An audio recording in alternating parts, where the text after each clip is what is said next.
Iniciamos la grabación del día de hoy. En esta clase, que de hecho es el último video de esta cátedra del 2020, ¿ya? Vamos a continuar nuestra revisión de los elementos básicos para poder entender las interpretaciones cíclicas de las crisis económicas en el capitalismo, ¿no?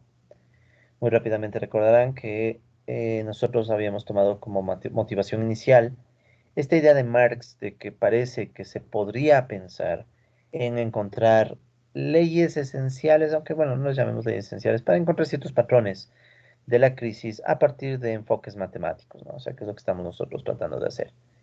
Y en particular nos hemos concentrado en la revisión de un primer modelo de ciclos, que es el modelo de Richard Goodwin. Ya, por cierto, ahora le puse a Goodwin aquí. A veces yo hago mejoras en las láminas.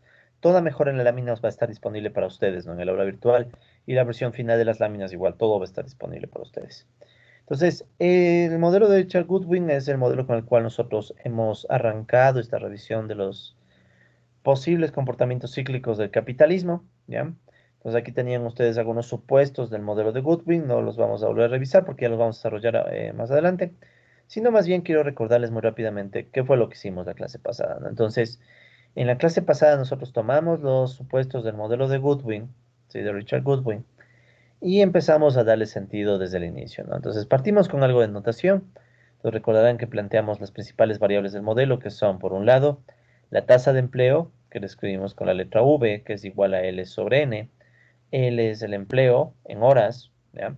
Y N es el total de oferta de horas, ¿ya? Entonces L es, por ejemplo, 80 horas empleadas, y N es un total de oferta de, ¿cuántas horas pusimos de oferta? Déjenme ver. 120 horas. Ya, entonces pusimos 120 horas. Entonces la idea es básicamente que esta es una tasa de empleo. Me dice qué porcentaje de todas las horas que están disponibles, las 120, cuántas se están empleando, 80 en este ejemplo, ¿no? Y si esa es la tasa de empleo, la tasa de desempleo en cambio se definía como uno menos V, ¿sí? Esa era la tasa de desempleo. Bien, ¿qué otra variable importante del modelo nosotros tenemos? La participación de los trabajadores en el producto, que se definía con la letra U, que es igual a WL sobre PQ. WL siendo, bueno, L el número total de horas trabajadas, W una tasa salarial por hora. ¿Ya? Entonces nos da el total de salarios. Eso en el numerador. Y en el denominador tenemos P por Q, que sería el total producido, todo el producto, en dinero. ¿Sí? Entonces en este caso decíamos, bueno, supongamos que se produjo en total $1000. Si quieren, esto puede estar en millones, ¿no? Puede ser $1000 millones, etc.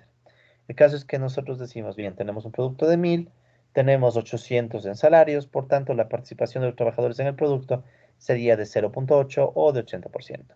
Y si tenemos la participación de los trabajadores en el producto, a más de una economía cerrada, una economía sin gobierno, entonces la participación de los capitalistas en el producto fácilmente se puede obtener como lo que sobra, uno menos U. En este caso sería 20%. ¿Sí? Si es que los trabajadores se llevan el 80% del producto, asumimos que lo que sobra, 20%, va a los capitalistas. De modo que las ganancias de los capitalistas sería la resta entre el producto en dinero menos lo que se paga en salarios. ¿Sí? Eso por un lado. Luego habíamos dicho que todas las variables van a medirse en términos reales, o sea, precios constantes. Por tanto, para simplificarnos la vida, hemos dicho que el P, que es la variable precios, va a ser constante y en concreto P va a ser igual a 1. No cambia con el tiempo. Luego, ¿qué hicimos? Luego empezamos a revisar los supuestos del modelo de Goodwin, ¿no? Entonces, el primer supuesto plantea que tenemos una productividad laboral que crece a una tasa constante alfa mayor o igual a cero, ¿ya? Entonces, aquí tenemos la productividad laboral que es igual a PQ sobre L. ¿Cuál era la idea? PQ, recuerden que es el producto, por ejemplo, $1000, L, el total de horas trabajadas. Entonces, si nosotros resolvemos esta división, ¿qué nos queda? En total, nos queda una ratio de $12,5 por hora. ¿Qué significaría? Que los trabajadores por cada hora empleada de su fuerza de trabajo crean un producto que en términos de dinero se refleja en $12,5. Entonces, aquí viene la pregunta. Nosotros queremos entender cómo crece la productividad laboral. Y para entender cómo crece esa productividad laboral, se nos ha planteado la interrogante, un poco más general, de cómo analizar el crecimiento de una variable. ¿Sí? Entonces nos hemos detenido un poco en explicar los elementos más básicos de dinámica, si quieren verlo así, ¿no? O sea, de cómo estudiar variables que van cambiando en el tiempo. Entonces, dentro de ese estudio de cómo cambian las variables en el tiempo, ¿qué hemos dicho? Hemos dicho lo siguiente, ¿no? Bueno, primero, notar que obviamente el crecimiento de las variables sucede con el paso del tiempo, eso es evidente, no es obvio, ya. Pero, ¿qué más? También hemos dicho que el tiempo va a afectar a todas las variables que no sean asumidas como constantes. O sea, toda variable que se presente en este modelo, si nosotros no decimos de forma explícita que va a ser constante, entonces se puede tomar como una variable que cambia en el tiempo. Ahí venía el caso de los precios, ¿no? Como los precios nosotros estamos diciendo que se mantienen constantes, no van a crecer. Cosa distinta pasa con las demás variables que no hemos dicho nada y por tanto van a crecer. ¿Qué significa eso? Significa que vamos a analizar a las variables como que si fueran una función del tiempo. O sea, las variables pueden depender del tiempo y también pueden depender de otros factores, ¿ya? Pero nos concentramos en la dependencia en el tiempo. Pusimos el ejemplo del producto, Q, ¿ya? Entonces aquí ustedes pueden ver que Q es la producción, ¿ya? Y con el paso del tiempo se puede esperar que la producción crezca, ¿ya? Aunque también podría caer. La ventaja de analizarlo en términos de tiempo es que sabemos que el tiempo siempre se está moviendo en una dirección. Al menos para nosotros, el tiempo no hay mucho que discutir, siempre crece. Y de hecho, en general, ¿no? El tiempo se entiende que avanza y avanza de forma regular. En nuestros modelos el tiempo va a avanzar siempre de forma regular. Entonces, para entender cómo una variable cambia con el tiempo o cómo crece con el tiempo o cae dependiendo de la dirección, hemos dicho que, bueno, podemos plantear esta función y analizar el cambio que se da en una variable en un momento determinado, ¿ya? Entonces hacíamos un pequeño zoom y decíamos que esta intuición se puede recoger a través de derivadas temporales. Cómo cambia una variable q cuando cambia el tiempo, asumiendo que el cambio en el tiempo se hace cada vez más pequeñito, es infinitesimal, ¿sí? Entonces recuerden que esta es la definición de derivada, ¿no? ¿Cómo cambia q? Cuando cambia el tiempo de manera infinitesimal, de forma, entre comillas, infinitesimal. O sea, es un cambio bien pequeñito en el tiempo. Entonces, un cambio mínimo en el tiempo hacia dónde mueve la variable, ¿ya? Eso es una derivada temporal, ¿ya? Entonces, no es nada del otro mundo, es derivar una variable con respecto al tiempo. Y como toda derivada, cumple las propiedades de la derivación, con la salvedad de que nosotros, para analizar estas derivadas, en vez de usar el Q', que es lo usual, vamos a utilizar puntos. Entonces aquí tenemos que la derivada de Q respecto al tiempo lo escribiremos como Q punto, ¿ya? Una derivada temporal. Por ejemplo, si tuviéramos la función Q igual 2t, que habíamos dicho en la clase pasada que no tenía mucho sentido económico, sino solo por ejemplo, entonces, ¿qué podemos nosotros hacer? Que la derivada de Q en el tiempo sería 2. Es lo mismo que una derivada convencional. Sacar Q' es 2, pero en vez de prima sería Q punto, ¿ya? Eso por un lado. Por otro lado, también habíamos nosotros explicado algunos patrones. Si la derivada con respecto al tiempo es positiva, la variable crece con el tiempo. Por ejemplo, aquí no. Si la pendiente es positiva, es obvio que a medida que avanza el tiempo, la producción crece, ¿ya? Entonces es una variable con pendiente positiva. En cambio, si la derivada es negativa, es lógico de pensar que la variable cae con el tiempo, o sea, decrece, ¿sí? Entonces, pendiente positiva, pendiente negativa, no es nada del otro mundo. Y finalmente, eso se escribiría así, ¿no? Q punto mayor a cero, Q punto menor a cero. Y finalmente, si la derivada con respecto al tiempo es cero, entonces Q es constante en el tiempo.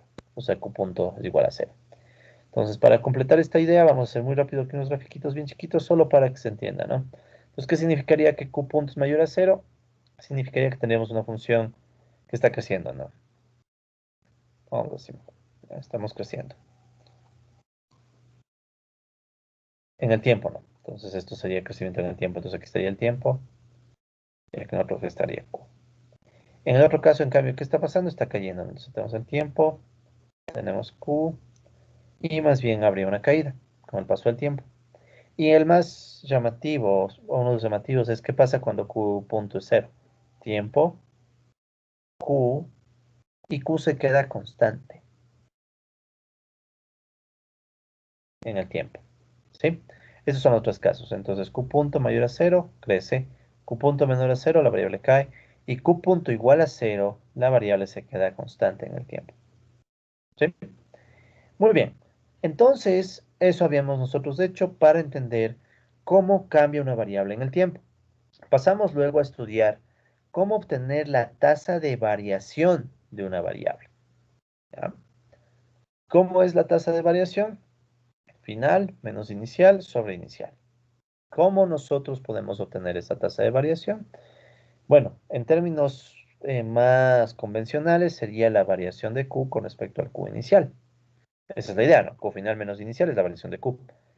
Esa es la tasa de variación, que habíamos dicho que, por ejemplo, en el Ecuador en 2020 el producto va a caer 9%, ¿ya? Según las estimaciones. Prácticamente todos coinciden por ahí. Banco Central le da creo que 8 algo, 8,9 creo.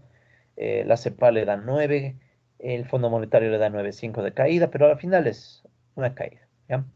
Ahora, ¿cómo sacamos nosotros eso en estos modelos que vamos a hacer? Lo hacemos igualmente con derivadas, porque aprovechamos la idea de que el límite cuando delta t tiende a cero de delta q sobre delta t por q, dividido para q, perdón, es igual a la derivada de q sobre t, que es q punto sobre q. Entonces vemos que hay un parentesco enorme entre estas dos expresiones. La tasa de variación en casos convencionales es la variación de Q, Q final menos Q inicial. Pero en el caso de modelos como los que vamos a trabajar, como vamos a trabajar con derivadas, trabajamos más bien en vez de variación con el punto, ¿sí? Q punto sobre Q. Entonces, una forma rápida de ver esto es pensar que siempre que veamos un Q punto es una cosa parecida a la variación en el tiempo. Sin embargo, y aunque parezca mentira, es más fácil trabajar con derivadas que con variaciones. ¿Sí? Porque con derivadas nosotros conocemos las reglas de derivación. En cambio, en las variaciones toca sacar algunas restas, que eso se vuelve mucho más pesado. Entonces, por eso es que también aprovechamos las reglas del cálculo. Como conocemos el cálculo, usamos cálculo, Q punto. Y recordar que la tasa de variación la vamos a escribir con un gorro. Entonces, Q gorro es igual a Q punto sobre Q. O sea, Q gorro es la tasa de variación de Q. En este caso es una tasa de variación negativa, ¿no? Entonces, Q gorro o Q punto sobre Q es aproximadamente 9%. ¿Sí? Y nos habíamos quedado ahí. Bien, entonces vamos a continuar haciendo otras observaciones adicionales para explicar esto de las tasas de variación. Entonces, vamos a hacer lo mismo, analizar los signos, ¿no? Si Q punto sobre Q es mayor a cero, entonces tenemos una tasa de crecimiento.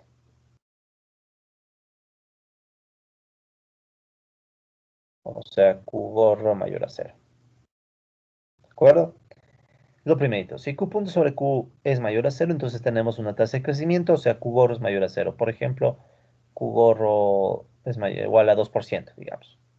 Bueno, en realidad sería 0,02. ¿Ya? O esto también podemos decir que es 2%. ¿Ya? Entonces ese sería en el caso que Q punto sobre Q sea mayor a cero. Tenemos una tasa de crecimiento. Si Q punto sobre Q en cambio es menor a cero, entonces tenemos una tasa de decrecimiento. También podríamos llamarle tasa de caída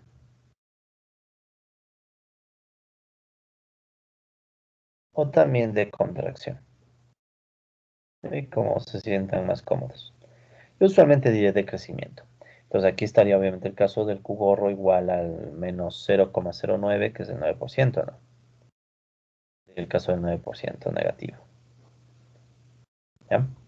Entonces tenemos esos casos, ¿no? Si Q punto sobre Q es mayor a cero, tenemos una tasa de crecimiento. Si Q punto sobre Q es menor a cero, tenemos una tasa de decrecimiento. Q gorro negativo, o sea, Q gorro menor a cero.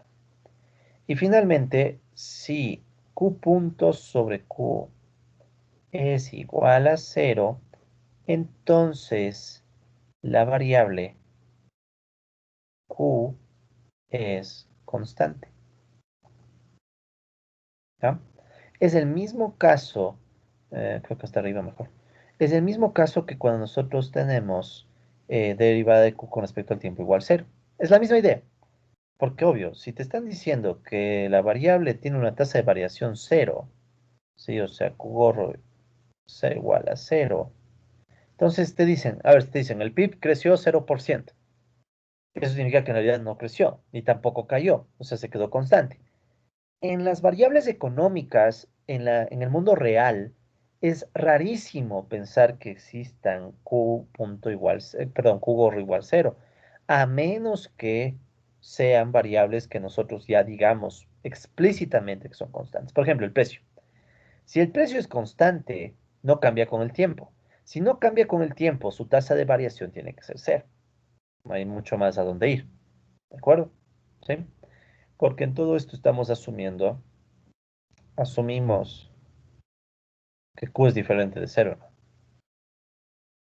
Porque si Q fuera cero nos va a salir indeterminado en todas estas cosas. Entonces siempre estamos asumiendo que Q es diferente de cero. Que en la práctica no es problema. O sea, siempre podemos asumir que Q es diferente de cero. Entonces, por ejemplo, en este último caso, fíjense, si asumimos que Q es diferente de cero, la única opción ¿cuál es? Q punto sobre Q igual cero necesariamente significa o implica que Q punto es cero. Y Q punto era la derivada de Q en el tiempo. Igual cero. ¿De acuerdo? Entonces, son ideas similares a las que tenemos acá arriba, ¿no? Son ideas similares, ¿ya? Entonces, esa es la cuestión que vale la pena que ustedes noten, ¿no? Tenemos tasas de crecimiento, tasas de decrecimiento y también tenemos estas variables Q es constante. Ojo, en estos otros casos estamos asumiendo que Q es positivo, ¿no? Q mayor a cero. Que en variables económicas casi siempre tiene sentido. O sea, yo al menos no conozco, no me queda muy claro una variable económica que le pongamos negativo. Y si es negativo, la redefinimos para que sea positivo. ¿Ya? Entonces siempre vamos a estar trabajando con variables económicas positivas, que es lo que tiene más coherencia dentro de nuestros análisis. ¿Ok? Bien. ¿Qué más vamos nosotros a plantear? Hay algunas cosas adicionales de estos temas previos para que ustedes más o menos manejen derivadas temporales. Algo más, ¿no? Entonces volvamos al tema de la productividad. La productividad laboral dicen que es PQ sobre L. De hecho, pongámosle una letra. Digamos que la productividad laboral le vamos a llamar A. ¿Ya? Entonces vamos a llamar A. ¿Ya? Entonces A va a ser igual a la productividad laboral. Entonces A sería igual a PQ sobre L. ¿Ya? Esta es la productividad laboral, pero ahora lo vamos a llamar con la letra A. ¿Ya? Productividad laboral. Productividad laboral. Bien. ¿Qué es lo que nos ha planteado como supuesto el modelo de Goodwin? Nos ha planteado como supuesto de que la productividad laboral crece a una tasa constante alfa mayor o igual a cero. Entonces la pregunta es, con lo que tenemos, ¿ya podemos nosotros sacar la tasa de crecimiento? O sea, si es tasa de crecimiento estamos hablando de agorro, ¿no? Tasa de crecimiento, o sea, estamos hablando de Q-gorro, bueno, agorro, porque sería la productividad lo que estamos viendo. ¿Ya? Entonces, ¿podemos ya sacar la tasa de crecimiento? Ya mismo. ¿Ya? Vamos a usar un truco que de paso, porque podemos derivar esto, ¿no? O sea, podríamos derivar esto. Sin embargo, vamos a usar una especie de truco que nos va a ayudar bastante de aquí en adelante. ¿Ya? Volvemos a pensar en Q. Vamos a pensar, pero sí entienden la idea, ¿no? Ahora lo que queremos es ver cómo sacamos la derivada de esto. Ahora, pensemos un momento en Q de nuevo. ¿Ya? Sabemos que Q está cambiando con el tiempo, la producción. Ahora, sabemos también que esto es una derivada como cualquier otra, ¿verdad? Por tanto, aquí surge una cosa bien interesante. ¿Cómo yo puedo derivar este término? A igual PQ sobre L. Podría hacerlo de la manera usual, o sea, simplemente derivo y ya. Pero si yo derivo, debo tomar en cuenta que todas las variables cambian con el tiempo. ¿Ya? Entonces hagámoslo más de una vez. ¿Cómo sería la derivada de esto? Entonces, sacar la derivada de esto sería derivar todos los términos pensando que todos dependen del tiempo, excepto el que sea constante. Pero bueno, hagamos todos. Entonces, ¿cómo me va a quedar?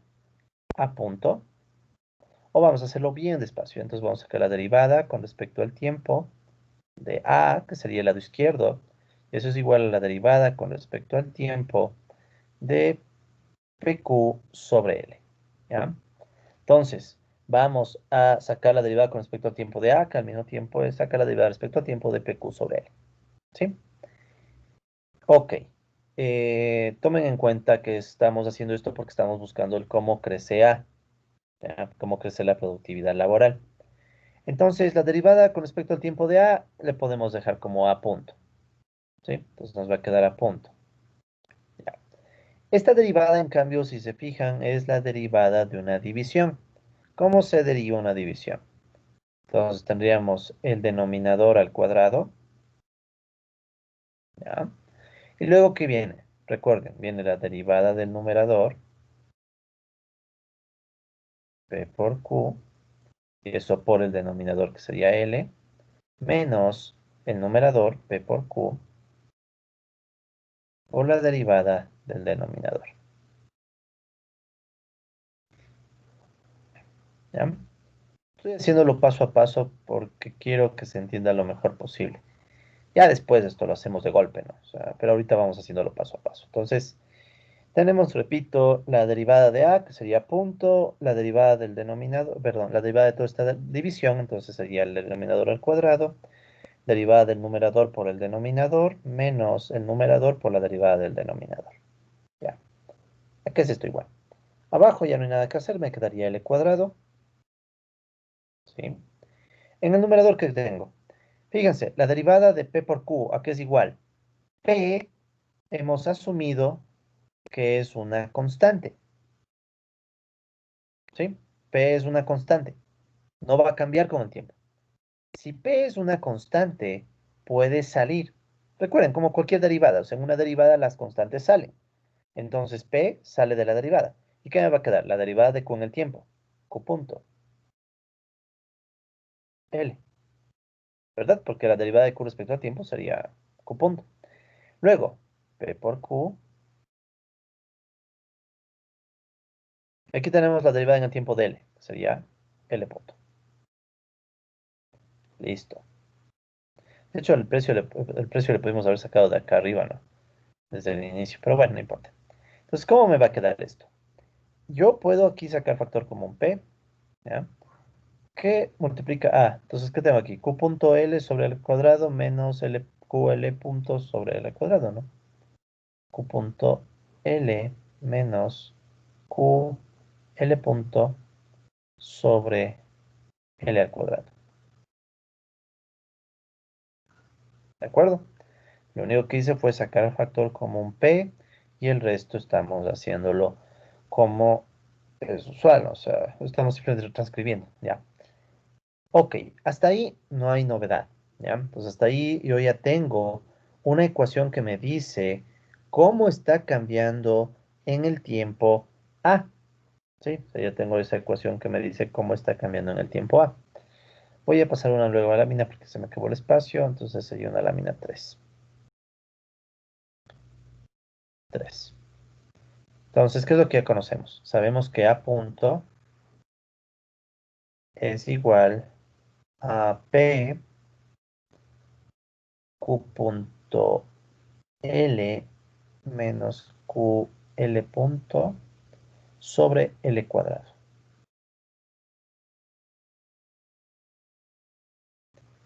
Podría quedarme con esta ecuación, pero no es nada elegante. O sea, A punto es la variación de la productividad. Listo, ya está. Pero no es nada elegante.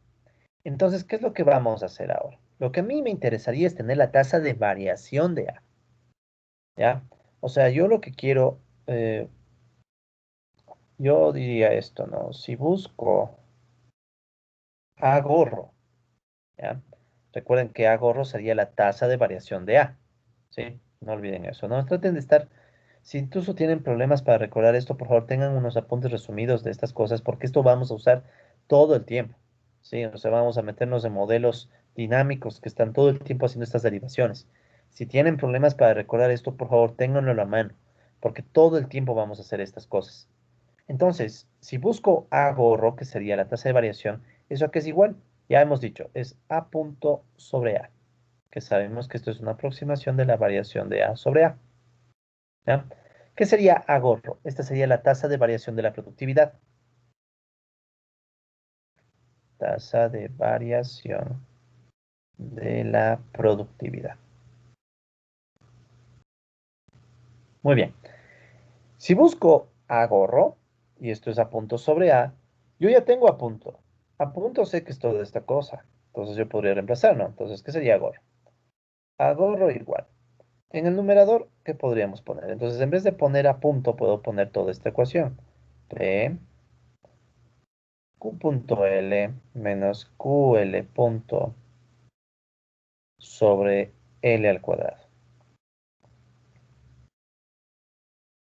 Y en el denominador, A, podríamos volver a poner A, pero yo sé lo que es A. A por definición es P por Q sobre L. Entonces en el denominador podremos poner P por Q sobre L. ¿De acuerdo? Bien. ¿Cómo resolvemos esto? Bueno, esto es una mera división que habría que hacer medios con medios, extremos con extremos, como ustedes lo hayan aprendido. El caso es que, bueno, aquí P está en el numerador y en el denominador P se simplifica. ¿De acuerdo? ¿Qué nos va a quedar? Entonces, por esta ocasión vamos a hacerlo igual, bien despacio. ¿Ya? Entonces, medios y extremos. Entonces, ¿cómo me quedaría? L que multiplica todo este numerador. Entonces sería L que multiplica Q punto L menos QL punto. Y en el denominador, ¿qué me quedaría? Me quedaría Q por L al cuadrado. ¿Ya? Si para alguno estoy yendo muy lento, no, disculpen, no estoy subestimando sus cualidades matemáticas. Si para alguien estoy yendo muy rápido, por favor, háganme saber. Si ya por WhatsApp me puede alguien escribir directamente, no hay ningún problema. Pero por favor, necesito saber en qué ritmo estamos, porque estoy tratando de que entiendan todo desde el inicio, porque después de esto se va a acelerar. En fin, entonces ya tenemos esta división. Entonces, ¿qué va a pasar? Esta L se va con este 2, ¿ya? Y esto entonces aquí es igual, esto va a ser igual, y vamos a distribuir la división. Entonces, ¿qué me va a quedar? Me va a quedar Q punto L sobre QL menos QL punto sobre QL. ¿De acuerdo? No tengo lo que hemos hecho. Hemos simplemente primero decirse de C2 porque aquí está la L. Me queda solo QL. Y voy distribuyendo Q punto L, QL punto. Listo. ¿Qué va a pasar? Miren, se simplifican las L's, se simplifican las Q's. Es decir, que A gorro, o sea, la tasa de variación de A es igual a Q punto sobre Q menos L punto sobre L. Pero yo sé que es Q punto sobre Q y que es L punto sobre L. Q punto sobre Q es Q gorro menos L punto sobre L que es L gorro. ¿Sí? Es decir, y recuerden que A gorro es A punto sobre A también. Es decir, súper rápido, que si yo tengo una ecuación, esto funciona para cualquier grupo de variables, pues estamos sacando ya directamente la tasa de variación de la productividad. O sea, que para cualquier grupo de variables que ustedes tengan A igual, bueno, aquí está PQ sobre L, ¿no? ¿Sí? Aquí estaba A PQ sobre L. Entonces, A gorro va a ser igual a Q gorro menos L gorro. ¿Qué significa? Fíjense. ¿En qué porcentaje va a crecer A? Porque es la tasa de variación. La tasa de variación me va a decir en qué porcentaje crece A. El crecimiento de A es igual al crecimiento del numerador, que está dado por Q, menos el crecimiento del denominador, que está dado por L. Y P no juega, porque P es constante. Si P es constante, no va a afectar el crecimiento de A. ¿Sí? Entonces, en general, cuando ustedes tengan una división, se va a cumplir esta regla, que si ustedes tienen A igual, bueno, cualquier variable dividida para otra variable, la tasa de variación de esta variable A va a ser igual a la resta entre las tasas de variación de los términos que se estén interactuando o estén trabajando aquí. ¿Ya? Entonces serían Q y L. Ahora, todo lo que hemos hecho está bien, ¿sí? No está mal, está bien. Pero es una letanía, o sea, vean cuántos pasos hemos hecho para hacer este resultado, ¿ya? Entonces, esto se puede obtener más rápidamente haciendo lo siguiente, entonces, pero estamos de acuerdo en hasta aquí, ¿no? O sea, hasta aquí lo que hemos hecho es aplicar las reglas del cálculo que ya conocemos, pero pensando que todo depende del tiempo, o sea, es como que el tiempo es la variable que mueve todo. Entonces, a medida que vamos derivando, simplemente aplicamos las reglas que sabemos, ¿sí? Y nos dejamos llevar, ¿ya? Hasta llegar aquí. Ahora, ¿cómo podemos hacer esto más rápido? Bueno, más rápido es de esta manera. Digamos que ustedes volvemos a la ecuación original, ¿no? Esta es la productividad laboral.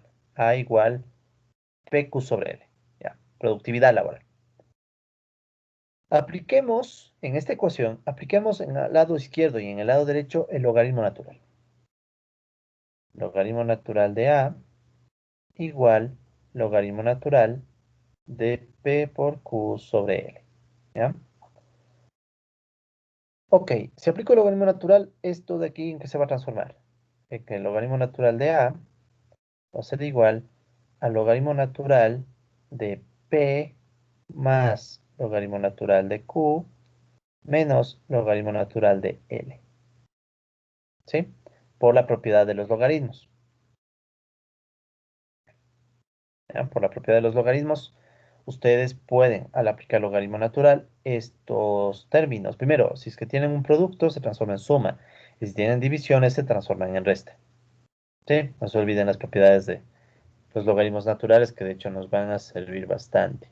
¿Sí? Nos van a servir bastante en este curso. Entonces ya, tenemos esta ecuación. ¿Ya? Y ahora saquemos la derivada temporal de esta ecuación. O sea, saquemos la derivada con respecto al tiempo de el logaritmo natural de A en el lado izquierdo y saquemos la derivada con respecto al tiempo de el lado derecho, que sería el logaritmo natural de P más logaritmo natural de Q menos logaritmo natural de L. ¿Ya? Entonces, si ustedes sacan la derivada del logaritmo natural, ¿a qué era igual la derivada del logaritmo natural? Ya, eso también hay que recordar. ¿Sí? Si no se acuerdan, por favor, recuérdenlo, revísenlo. Cuando ustedes tienen la derivada del logaritmo natural, es uno sobre la variable por la derivada de la variable. ¿Sí? Sería lo mismo que decir bueno, dejémoslo así. Entonces, oh, no, no, no. No, no, no, hagámoslo ya. A ver, entonces la derivada con respecto al tiempo del logaritmo natural de A es igual, fíjense esto. Entonces, la derivada del logaritmo es uno sobre A por la derivada de la variable. ¿Pero esto qué es? Esto es precisamente A punto sobre A, porque la derivada de A respecto al tiempo es A punto. Ah, ya, entonces, ¿qué estamos nosotros ahorita mostrando? Sí, esto es a gorro. ¿Ya? Entonces, este resultado nos va a servir muchísimo. O sea, la derivada, si ustedes tienen una variable en logaritmo, la derivada en el tiempo de esta variable en logaritmo siempre va a ser la tasa de variación. ¿Sí? Siempre. ¿Ya? O sea, vamos a escribir acá. O sea, la derivada en el tiempo de una variable en logaritmo siempre te va a dar como resultado la tasa de variación. ¿Ok? Entonces, este resultado también es vital para nosotros porque vamos a estar usando esto a cada rato. ¿Ya? Y aquí está la demostración. Es sencillo. O sea, la derivada respecto al tiempo del logaritmo natural de A es igual a uno sobre A por la derivada de respecto al tiempo, que es A punto sobre A, que es igual a ahora. ¿Ya?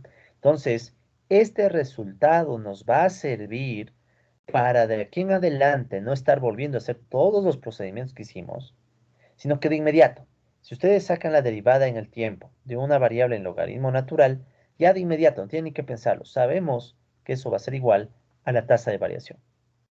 ¿Sí?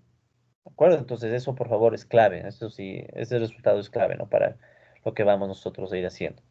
Entonces volvamos a la ecuación que estamos haciendo aquí.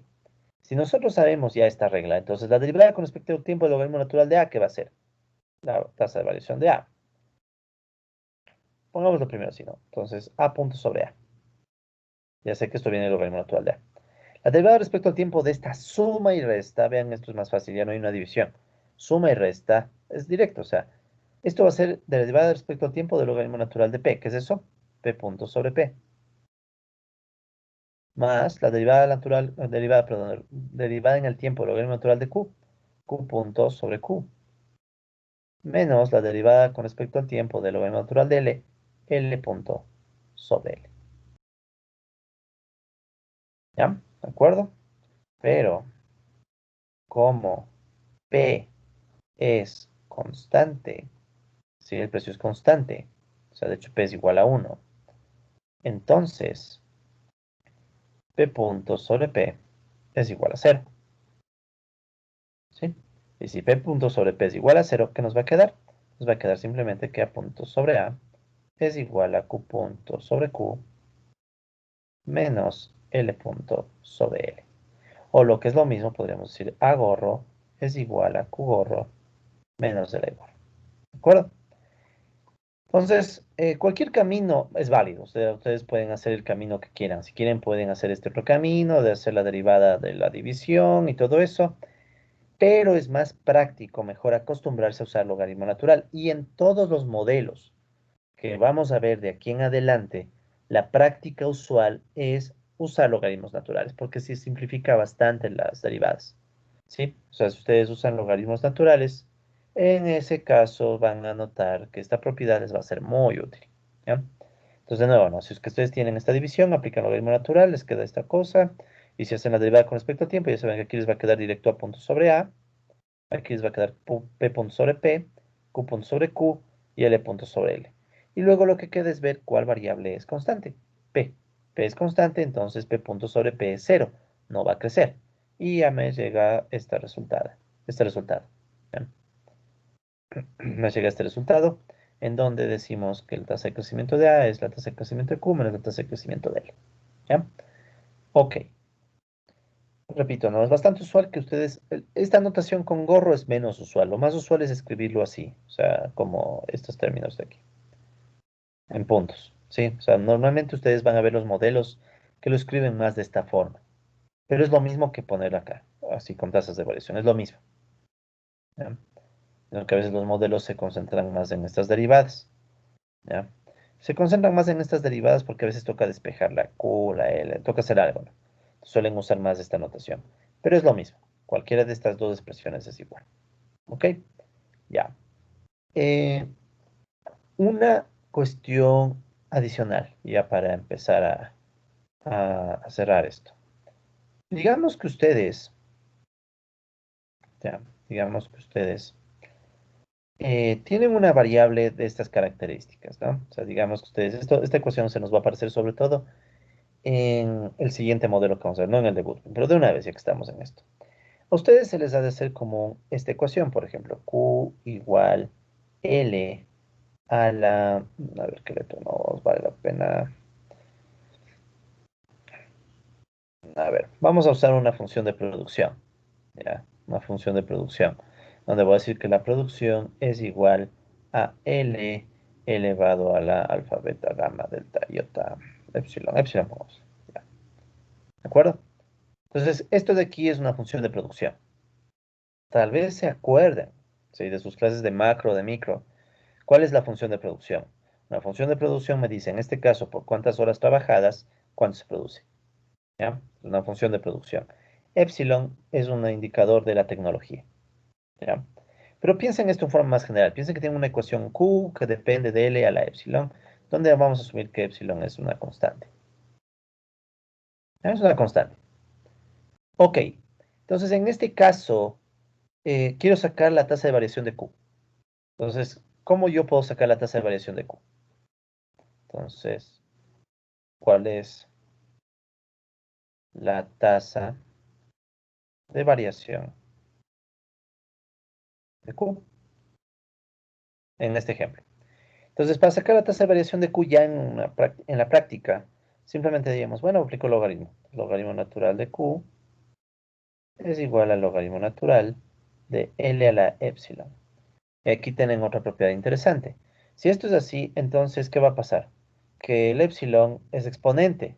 Y recuerden que gracias al logaritmo el exponente se vuelve factor. ¿Sí? O sea, el exponente se vuelve factor. ¿Ya? Entonces, este epsilon que está aquí, baja. ¿Ya? No estoy haciendo nada del otro mundo, colegas, ¿no? O sea, esto es un tema de álgebra de colegio, o sea, esto de los manejos de los logaritmos y esas cosas. Si tienen problemas ahí, por favor, revisen. Vamos a necesitar bastante aquí en este curso estos, y de hecho deberían haberlo necesitado ya en macro, en micro, etcétera. Bueno, entonces tenemos esto. Ahora vamos a sacar la derivada respecto al tiempo del logaritmo natural de Q que es igual a la derivada respecto al tiempo de epsilon logaritmo natural de L. ¿Ya? Entonces, ¿a qué va a ser igual esto? Verán, ya de aquí en adelante las próximas capas que ni pongo, sino que directo derivo. Entonces ahorita todavía voy a ir haciendo despacio, pero ya en las próximas cojo y derivo de golpe. Pero aquí todavía, ¿ya? Entonces esta es la derivada respecto al tiempo del logaritmo natural de Q. Eso es igual a 1 sobre Q por la derivada de Q, que es Q punto.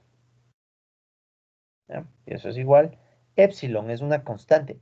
Sale la constante y haríamos solamente la derivada de lo que sobra, o sea, la derivada con respecto al tiempo del logaritmo natural de L. Y eso que es igual sería epsilon por la derivada con respecto al tiempo del logaritmo natural de L es 1 sobre L por L punto.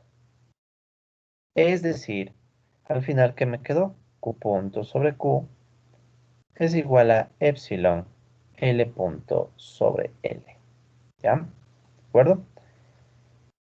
Esto hubiera sido más pesado de sacar si hacíamos derivaciones convencionales. No mucho, no hubiera sido gran cosa, pero es un poco más inmediato con logaritmos. Y a la vez, esto también sabemos que es lo mismo que escribir que la tasa de variación de Q es igual a epsilon tasa de variación de L. Ahora, esto debe recordarles algo. ¿Qué pasa si L crece 1%? Entonces noten aquí esto. Si L punto sobre L es igual a 1, es decir, por ejemplo, ¿no? Es decir, L punto, por ejemplo, vamos que, bueno, pongámosle un, ya. Si L punto sobre L es igual a 1, entonces, no, pongamos 0,1, 0, 0.01, ¿sí? O sea, si esto es 1%, ¿qué sucede si L punto sobre L es igual a 0.01? O sea, 1%. Entonces, aquí ¿qué habría que hacer? Reemplazar 0.01 en epsilon. Entonces, Q punto sobre Q sería igual a epsilon multiplicado por L punto sobre L, 0.01. ¿Pero qué significa eso? Fui muy tarde ya.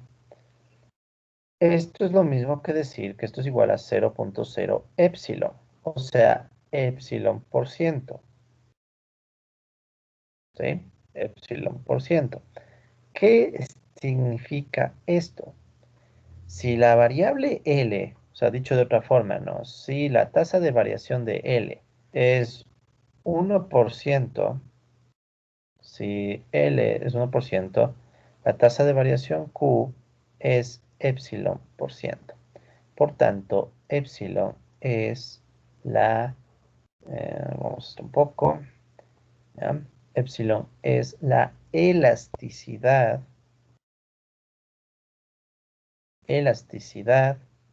de Q con respecto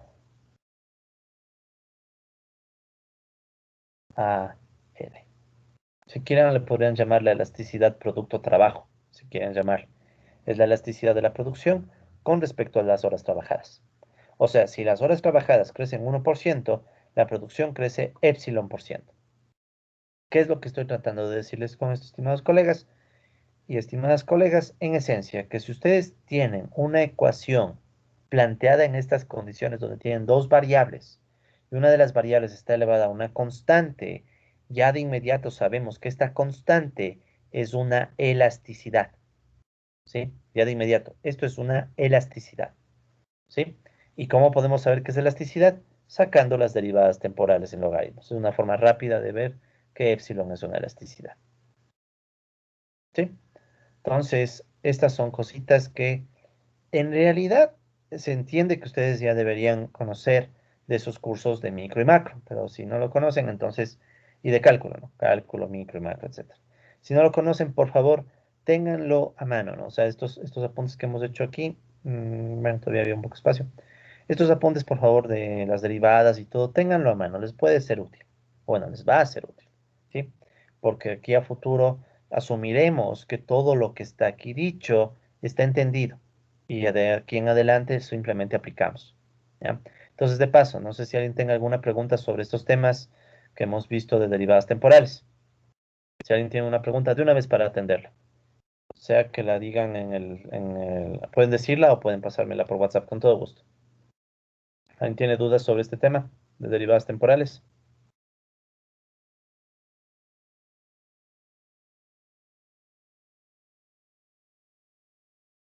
¿Seguros? Muy bien. Entonces, si no hay preguntas, asumiremos que todo esto ha quedado entendido y ahora sí vamos a irlo aplicando cada vez con mayor velocidad en el modelo de Goodwin. ¿Ok? Listo. Entonces aquí continuamos. Bien. Entonces ahora sí. Ya con todo lo que hemos dicho de derivadas temporales, creo que tenemos las bases para coger ritmo e ir avanzando en el modelo de Goodwin. Entonces volvamos ahora sí al supuesto primero que estábamos revisando el modelo de Goodwin, que era el supuesto sobre la productividad. Entonces, lo que decíamos es, la productividad laboral crece a una tasa constante alfa mayor o igual a cero. ¿Ya? Bien, nos están diciendo que la productividad laboral crece a una tasa constante alfa mayor o igual a cero. Entonces, esto va a tener una implicación para nuestros fines. ¿Significa qué cosa? Volvamos a la productividad laboral. Entonces, la productividad laboral, recuerden que era esto, ¿no? O sea, la productividad laboral A es igual a PQ sobre L. ¿Ya? Entonces, solo viendo esto ya sabemos que si derivando en el tiempo, ya sabemos que nos va a quedar, que bueno, sacamos el logaritmo natural y todo, me va a quedar a punto sobre A, es igual a Q punto, bueno, pongamos nomás de nuevo, P punto sobre P, más Q punto sobre Q, menos L punto sobre L, y como P punto sobre P es igual a cero, porque P es constante, entonces nos va a quedar que A punto sobre A es igual a Q punto sobre Q menos L punto sobre L. ¿Ya? Listo, L punto sobre L. Muy bien. Ahora, esta sería la tasa de variación de la productividad laboral. Si quisiera, le podemos también poner Agor. ¿Ya? Agor. Ahora, ¿qué nos dice el supuesto? El supuesto dice que la productividad laboral crece a una tasa constante. O sea, lo que me está diciendo esto en otras palabras es que A gorro, o sea, la tasa de variación de A es igual a alfa. Y esta alfa es mayor o igual a cero, constante. Entonces, ¿cómo se puede ver eso aquí? Bien, esto significaría A gorro es igual a alfa mayor o igual a cero. Alfa constante. Supuesto. ¿Sí? Es un supuesto, o sea, estamos asumiendo que esta alfa es constante, que es igual a GOR. Entonces, en vez de poner 2% o 3%, sería alfa por ciento. ¿Sí? O sea, alfa nos estaría dando la tasa de variación de A. Eso también significaría, por tanto, si reemplazando, ¿qué nos va a quedar? Entonces, en vez de alfa, sería de A, GOR, ¿qué nos queda? Alfa igual Q punto sobre Q menos L punto sobre L. ¿Ya? Entonces, aquí nosotros tenemos ya la ecuación de la productividad en el caso que tenemos el supuesto del crecimiento de la productividad a la tasa constante, ¿no? Alfa. Muy bien. Ya, entonces, más o menos hasta ahí tenemos planteado el primer supuesto ya en símbolos. Vean, ese supuesto que estaba en palabras o medio en palabras, ¿sí? Este supuesto que estaba medio en palabras se ha transformado en un supuesto en símbolos. ¿Sí? Este supuesto que está aquí. Entonces, ustedes ya tienen que empezar a coger la costumbre de imaginar que cualquier supuesto que se le pone a un modelo ayuda o va a influenciar en las ecuaciones de ese modelo. ¿Sí? O sea, a medida que nosotros pongamos más supuestos, irán surgiendo más y más ecuaciones o variantes de las ecuaciones o los precios se hacen constantes, etcétera. ¿Sí? ¿De acuerdo? Entonces, eso tengamos súper presente porque después, con el tiempo, las cosas se van a ir volviendo mucho más densas, ¿no? Ok, listo. Entonces, nosotros tenemos esta ecuación que venía del supuesto de la productividad laboral. Veamos qué otros supuestos tenemos en el modelo. Ya. ¿Qué otros supuestos tiene el modelo? El modelo también tiene como supuesto, miren, oferta laboral que crece a una tasa constante beta. Oferta laboral que crece a una tasa constante beta mayor o igual a cero. Ya. Entonces hagámoslo más directo ahora sí. ¿Cuál es la oferta laboral en todas nuestras variables? Entonces veamos la notación. Oferta laboral acá. Oferta laboral es N, ¿sí? Entonces N es la oferta laboral. Voy a otra lámina. Ya se me acabó el espacio, entonces vamos a una lámina 4. 4. Bien. Entonces, la oferta laboral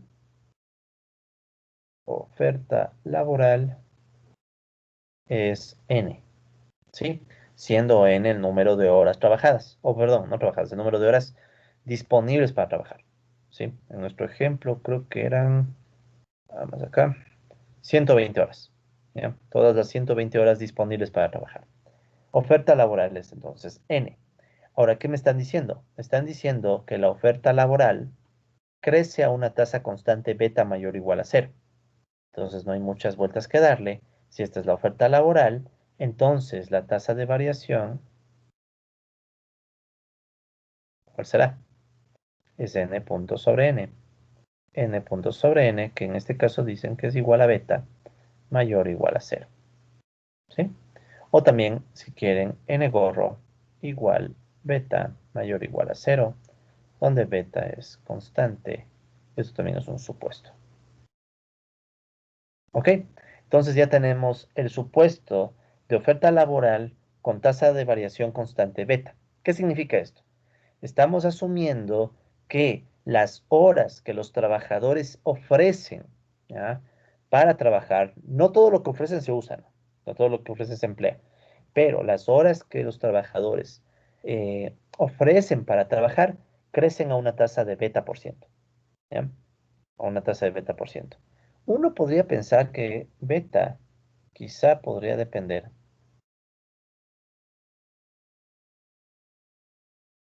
¿sí? Podría depender de cuestiones demográficas. ¿Qué significa eso? Por decir, ¿no? Si la población está creciendo, sí, ustedes han tenido, entiendo que tienen incluso un curso de demografía, creo, no estoy seguro, creo que sí. Entonces, si la población crece, es de esperar que también crezca la población económicamente activa, o sea, las personas que podrían trabajar. Y por tanto, crece también, si crece la población económicamente activa, obviamente van a crecer las horas disponibles para, o las horas de oferta laboral. ¿Sí? Entonces, lo que se recoge en este supuesto, n punto sobre n igual beta o n gorro igual beta. Entonces, ya tenemos en símbolos este otro supuesto. Bien, ¿qué supuestos más tenemos? Pues váyanse fijando, ¿no? Cómo estamos nosotros tomando los supuestos que están en palabras y empezamos a pasarlos en símbolos, ¿ya? Después ya cuando empecemos a resolver el modelo, ahí sí ya tomamos los resultados en símbolos nada más. Magnitudes medidas en términos reales y netos. Eso ya hicimos con los precios. De hecho, hicimos precio igual a 1. Entonces eso ya no hay para qué toparle, este análisis de las magnitudes. Siguiente supuesto dice, trabajadores solo consumen, capitalistas solo acumulan. ¿Ya? Ya veremos en qué momento vamos a usar este supuesto, ¿no? Trabajadores solo consumen, capitalistas solo acumulan. Ya vamos a ver dónde usamos el supuesto. ¿Ya? Y por cierto, lo que sí podemos decir es que los trabajadores no ahorran. ¿Ya? Entonces ya veremos dónde entra ese supuesto. Siguiente supuesto, relación capital-producto constante. Ya, esto puede sonar un poco raro. ¿Qué es eso de capital-producto constante? Al capital producto le hemos llamado sigma. Entonces ahora vamos a aclarar qué es esto de la relación capital-producto. ¿Ya? Entonces vamos acá. Entonces, relación capital-producto.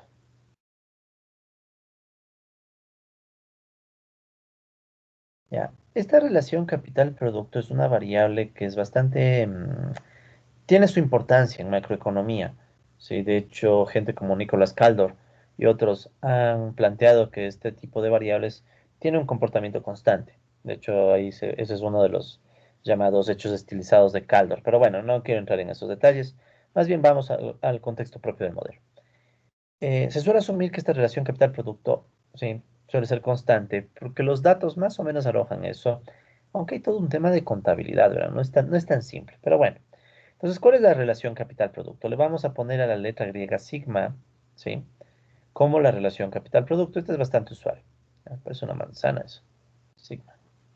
Bueno, pues la relación capital-producto es la relación entre capital, ¿sí? Sobre producto. ¿Ya? En realidad es una relación medida de esta forma, ¿no? Sin los precios. ¿Ya? Es una relación medida sin los precios. ¿En dónde? En el numerador.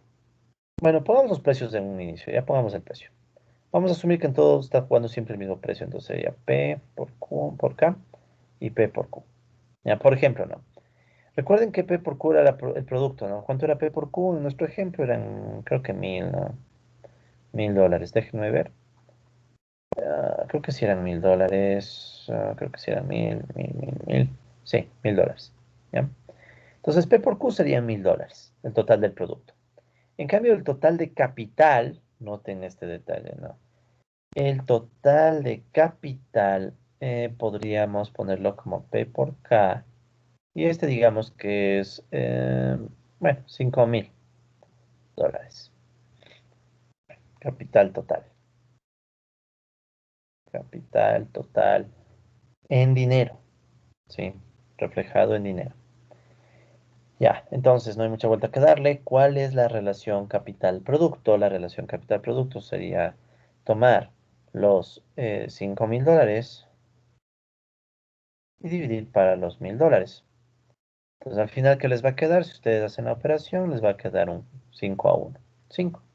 O sea, en este ejemplo sería 5. Sigma 5. ¿Qué significaría este sigma 5? Significaría que por cada dólar en producción hay $5 de capital. ¿Ya? O sea, por cada dólar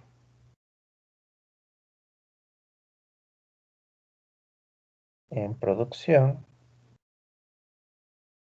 hay $5 en capital. ¿Sí? Ya.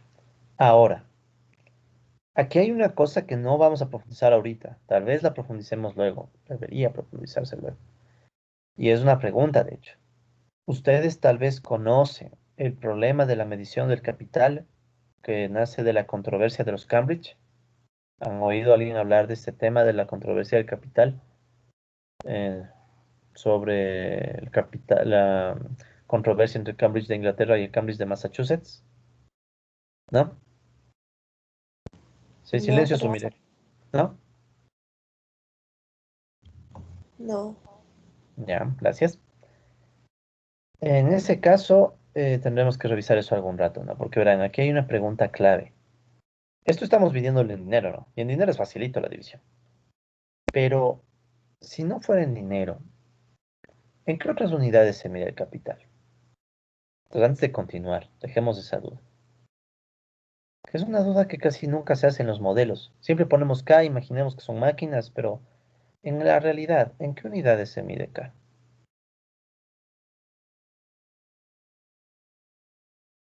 ¿En qué unidades se mide K? Capital, ¿ya? ¿En qué unidades se medirá? Entonces, échenle un vistazo a este tema si tienen tiempo. Esperemos, ojalá si el curso nos da, podemos incluir ese tema en estas clases. ¿Sí? Pero esto es la controversia de los Cambridge. Entonces, echen un vistazo a ese tema. ¿Sí? Si nos alcanza el tiempo, con todo gusto les puedo explicar un poco de esta cuestión, que es bien tenaz. Es bien tenaz porque cuando uno se entera de este tipo de controversias, ahí es cuando uno dice, diablos, ¿por qué no me enseñaron eso al inicio? Para ver si realmente valía la pena estudiar economía. O sea, a ese nivel, ¿no? A ese nivel. Pero bueno, por el momento no nos preocupemos, asumimos que K es una máquina. ¿Ya? Son máquinas. Pero piensen esto, en una economía más completa, si no solo son máquinas, también el capital suele ser edificios, el capital también suelen ser herramientas. ¿Cómo juntamos todo eso? Y eso más, ¿lo juntamos a valor de libros, o sea, de contabilidad, o a valor de mercado? Porque hay esa opción, ¿no? O sea, uno podría decir, bueno, lo registro como lo compré, que sería, esa es una opción, ¿no? O sea, como lo compraste, al precio que compraste, o debería ser al precio de mercado, o debería ser al precio residual, si es que tú no lo vas a vender. O sea, hay muchas cosas detrás, ¿no? Hay muchas cosas detrás de la medición del capital. Y es tenaz. Entonces, esa es una historia tenaz. Pero bueno, por ahora quedémonos con el hecho de que esta es la relación capital-producto. ¿De acuerdo? Entonces, la relación capital-producto divide capital por producto, pero como aquí tenemos el precio, entonces, ¿qué es lo más común? Que los precios no estén. Entonces, en la práctica, estos precios van a ser constantes y se simplifican, y nos va a quedar que la relación capital-producto solo va a ser sigma igual K sobre Q. ¿Ya? Entonces, la relación capital-producto. ¿Sí? Ya quitando el precio, porque el precio como va a estar ahí, en tanto en numerador como en denominador. Pero si ven, aquí estoy haciendo un supuesto fuerte, estoy asumiendo que los mismos precios que uso para medir K se usa para medir Q. Pero vamos a usar, es un supuesto típico de estos modelos. ¿Cómo se mide Q, por cierto? La producción. Es fácil. Unidades de productos. O sea, estás, digamos, midiendo zapatos, el número de zapatos. Lo difícil es cómo mides el capital empleado para producir los zapatos. Porque para producir zapatos no usas solamente un martillo. Usas martillo, usas clavos, usas muchas cosas, ¿sí? Entonces, esta variable K es de cuidarse, ¿ya? Y obviamente ya saben que Marx se manda toda su teoría del capital, ¿no? Pero bueno, ya vamos a hablar de eso. Entonces, ok, listo. Tenemos la relación capital-producto. Sigma igual K sobre Q. ¿Cómo hacemos una relación capital-producto constante? Porque es lo que nos están diciendo. Nos están diciendo sigma es constante. Es el supuesto, ¿no? Supuesto, sigma es constante. Entonces, ¿cómo hacemos nosotros que la relación capital-producto sea constante? Veamos. Si sigma es igual a K sobre Q, ¿verdad? Ya directamente solo viéndole, digo, a ver, esta es una división. Si yo aplico logaritmo natural, ¿cómo me quedaría? Logaritmo natural de sigma igual logaritmo natural de K menos logaritmo natural de Q. Si yo hago la derivada temporal de esto, ¿cómo me va a quedar? Me va a quedar ya sigma punto sobre sigma. Pues la derivada del logaritmo, ¿no? Entonces se vuelve tasa de variación. A igual a k punto sobre k menos q punto sobre q. ¿Ya? O sea, estamos nosotros viendo que la tasa de variación de esta variable que hemos llamado relación capital-producto es igual a la tasa de variación del capital menos la tasa de variación del producto. ¿De acuerdo? Listo. Pero, ¿qué más sabemos? Ya, tenemos esto. Y como sigma es constante, ¿ya? Si sigma es constante, ¿qué significa? Ya de todo lo que hemos dicho y los detalles y explicaciones que hemos dado, sabemos que una sigma constante, aquí está incluso el resumen, ¿no? Una variable constante, ¿sí? Una variable constante significa que no crece, ni tampoco cae. O sea, es una variable con tasa de variación cero. Entonces, como sigma es constante, es como los precios. ¿Qué va a pasar? Como en los precios la tasa de variación era cero, entonces aquí también sigma punto sobre sigma va a ser igual a cero. O sea, tasa de variación cero. Ni crece ni cae. Si reemplazamos esto en esta ecuación, ¿qué nos queda? Reemplazando, ¿qué nos va a quedar? Entonces, en vez de sigma punto sobre sigma, nos va a quedar cero igual k punto sobre k menos q punto sobre q. Como es usual, cualquier ruido que haya por ahí, disculparán si se vuelve insoportable y veo qué hacer. Ok, cero igual k punto sobre k menos q punto sobre q. Este menos. Ya. Entonces, si nosotros arreglamos un poco los términos, ¿qué va a quedar? K punto sobre k igual a q punto sobre q. Listo. ¿Qué es este término? ¿Qué nos está diciendo esto? Lo que nos está diciendo es, si quieren lo podemos escribir de la otra forma. De otra forma que se vería casi k gorro igual q gorro. Es decir, para que se mantenga constante, y de hecho esto aplica para cualquier ratio, para que se mantenga constante una ratio, es necesario que el numerador, en este caso el capital, crezca a la misma tasa a la que crece el denominador, que es el producto.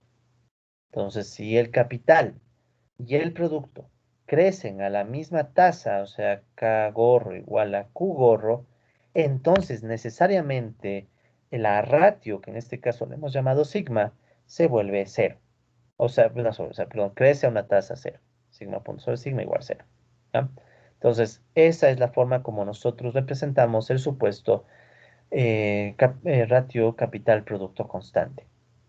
¿Sí? Relación capital-producto constante es básicamente numerador creciendo a la misma tasa que el denominador. K punto sobre K igual a Q punto sobre Q o K gorro igual a Q gorro.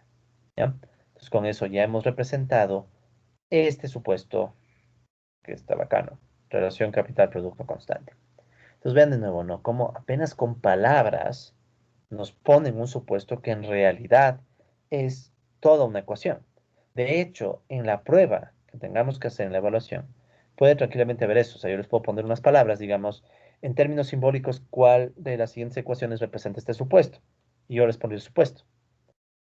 Entonces, si yo pongo el supuesto en palabras, después ustedes tendrían que ver cuál ecuación corresponde con el supuesto.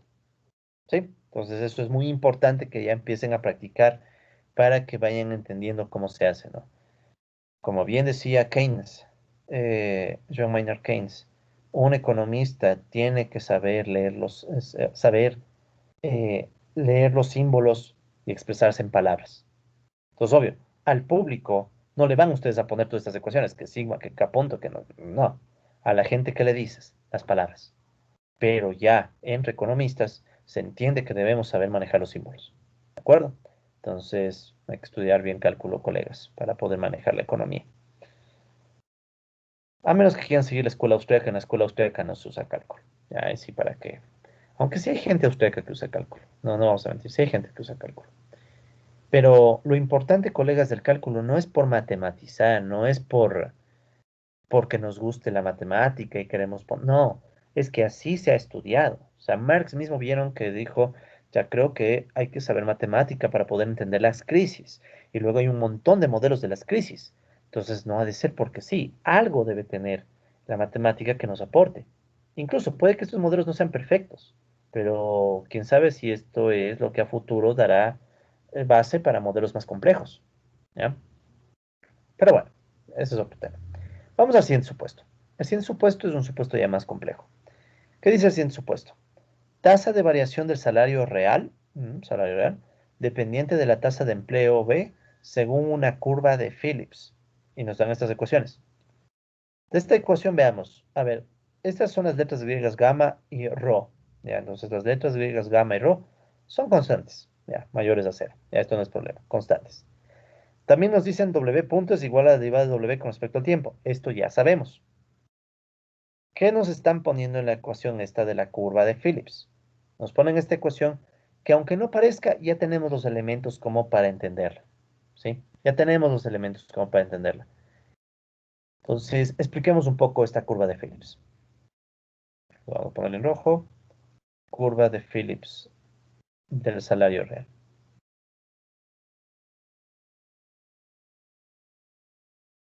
De sus clases de macro, es probable que ustedes hayan estudiado la curva de Phillips, pero como una relación entre precios y desempleo.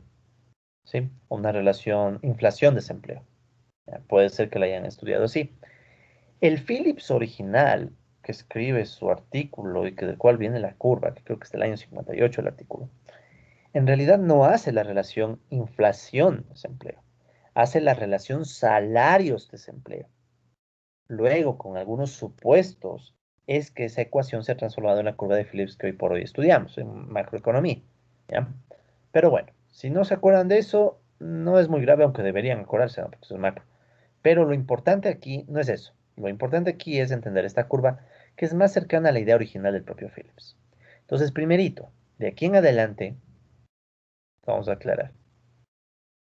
A ver, primero, a ver, escribamos el salario real. ¿Cuál es el salario real?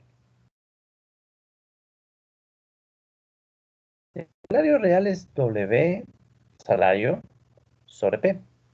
¿Sí? Recuerden, esto es de macro, ¿no? Salario real. O sea, tomas el salario y lo corriges para el nivel de precios. ¿Ya? Pero como P igual 1. Este es nuestro supuesto, ¿no? Los precios son constantes y les ponemos 1 para que no estorben. Entonces, el salario real queda solo igual a W. ¿Ya? Si ven por qué era interesante ponerle precio igual a 1. Porque entonces el salario nominal pasa en realidad a ser el salario real. ¿Ya? Y de aquí en adelante,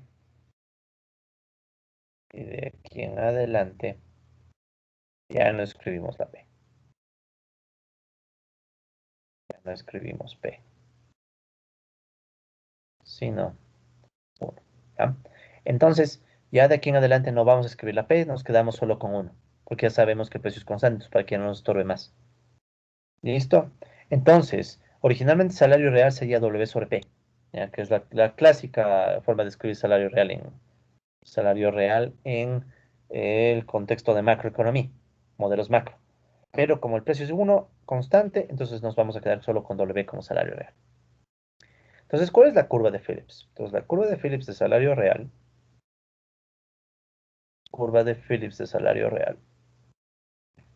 ¿ya? La curva de Phillips de salario real dice lo siguiente: W punto sobre W es igual a menos gamma más rho por V, donde gamma y rho son constantes mayores a cero, y bueno, W punto sabemos que es igual a la derivada de W en el tiempo.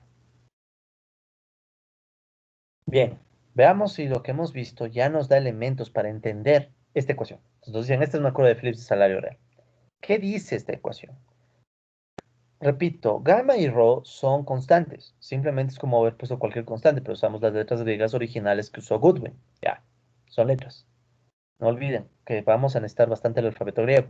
Por favor, traten de tener a mano su tablita de alfabeto griego, o si deudan, aunque ya con el tiempo no se acostumbra, pero mientras tengan dudas, por favor, tengan a mano alguna tablita o algo para recordar el alfabeto griego, ¿no? Porque nos va a servir bastante.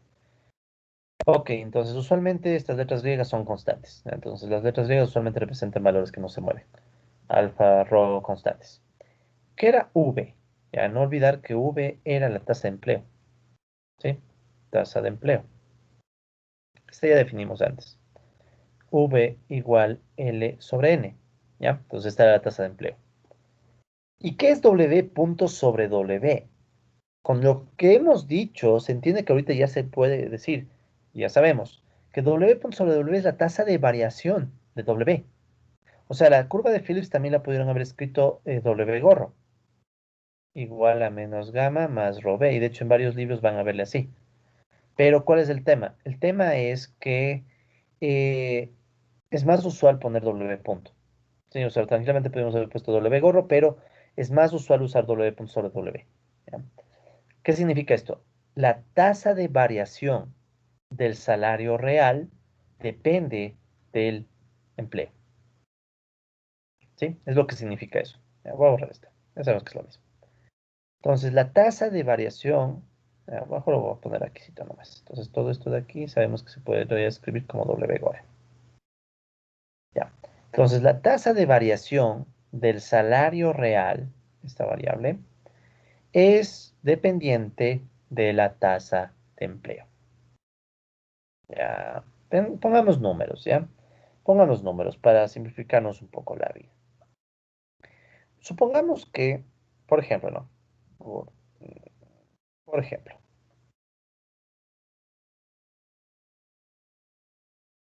supongamos, ya, si alfa, perdón, si gamma es igual a 0,5, ¿de acuerdo? 0,5. Y rho, digamos que es 1. Entonces, ya alguien me va a decir, bueno, ¿y de dónde sé que de dónde saco estos valores? Esos valores vendrían con econometría, por ejemplo. ¿Ya? Si ustedes harían un modelo econométrico, pondrían el salario real, pero la tasa de crecimiento, pondrían la tasa de empleo, hacen un modelo econométrico, ahí les vendrían estos valores. ¿Ya? Entonces no se preocupen de los valores. ¿Cómo quedaría la ecuación? La ecuación sería W punto sobre W igual a menos 0,5 más, y rho es 1, entonces me quedaría más bien. ¿Listo? Bien.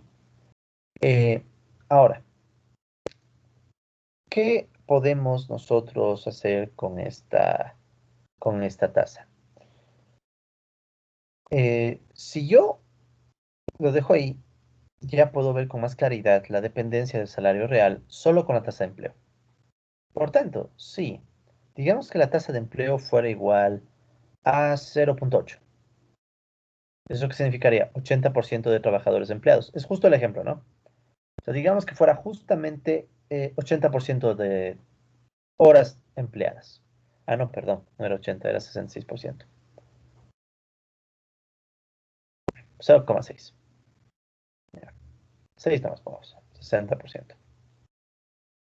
Bien, entonces, si la tasa de empleo fuera 0,6, ¿qué va a pasar con esta ecuación? ¿Cómo quedaría? Sería W punto sobre W.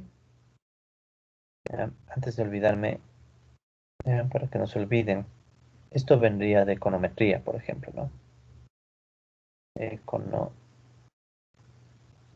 econometría. Cuando terminemos de ver el modelo de Goodwin, yo les voy a presentar unos artículos ya de aplicaciones, ¿no? O sea, cómo se ha aplicado el modelo de Goodwin para ver si lo que el modelo de Goodwin dice se aplica o no a algunas economías capitalistas. ¿Ya? Entonces ya veremos eso después, pero obviamente primero hay que saber el modelo de Goodwin. Ya. Entonces, lo que decía es esto, ¿no? Si nosotros sabemos estos valores de econometría y aparte sabemos que la tasa de empleo es 60%, ¿cuánto sería el salario real? El crecimiento sería igual a menos 0,5 más 0,6. O sea, W punto sobre W sería igual a 0,1, o mejor dicho, 10%.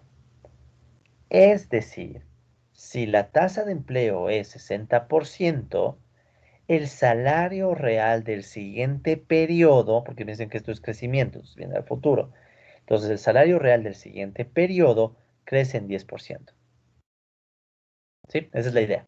Repito, si el empleo en este ejemplo es de 60%, entonces, si ya sabemos que gamma es 0,5 y rho es 1, el salario real va a crecer 10%.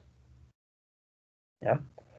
Esa es la idea. Entonces, ¿qué pasa si de repente la tasa de empleo crece más? Entonces, digamos que ahora creció, o sea, crece B a 100%, digamos. O sea, tenemos B igual 1. Si B es igual a 1, o sea, tenemos pleno empleo, esto sería pleno empleo, ¿no? Todos trabajando. Si tenemos pleno empleo, ¿qué va a pasar con este salario real? W punto sobre W es igual a menos 0,5 más 1, ¿verdad? Porque ahora está en vez de 0,6 estaría 1. Eso es igual a 0,5, o sea, 50%. ¿Qué significa? Vean, si aumenta el empleo, hay más trabajadores empleados, entonces el salario real crece más rápido. ¿Sí? Eso es lo que pasa. Antes crecía 10%, ahora crece 50%. Entonces, en general, ¿qué está diciéndome la curva de Phillips del salario real? A mayor empleo, mayor tasa de empleo, el salario real crece más rápido. ¿Sí? Esa sería, de hecho, pongamos así la interpretación un poco más. Interpretación. Pues la interpretación sería esa, ¿no? A mayor tasa de empleo, V, el salario real W, crece a una mayor tasa o crece más rápido. Crece más rápido. Entre paréntesis, a una mayor tasa. Mayor tasa W gordo. ¿Ya? Esa es la idea de la curva de Phillips. Pero en el modelo de Phillips, en realidad, ¿qué digo? En el modelo ya macro, la versión actual de la curva de Phillips, ustedes en realidad no tienen ya el empleo, sino el desempleo y los precios. Es lo que hay en la curva de Phillips más convencional, que no es lo que decía el propio Phillips. El propio Phillips hablaba de salario, ¿sí? Pero bueno, o sea, se entiende que esto debieron haber hecho incluso en macro, ya, pero bueno, no hay problema. Ya, yo quiero que entiendan lo que estamos viendo, por eso es que me detengo en este punto. Entonces, a mayor tasa de empleo, el salario real crece más rápido, ¿sí? O sea, W punto sobre W igual a menos gamma más rho B, me está diciendo que si B crece, Entonces el salario real crece más rápido. ¿Sí? En otros términos, si crece B, entonces crece W puntos sobre W. Ya. También otra forma de decirlo es esto, el salario real se acelera.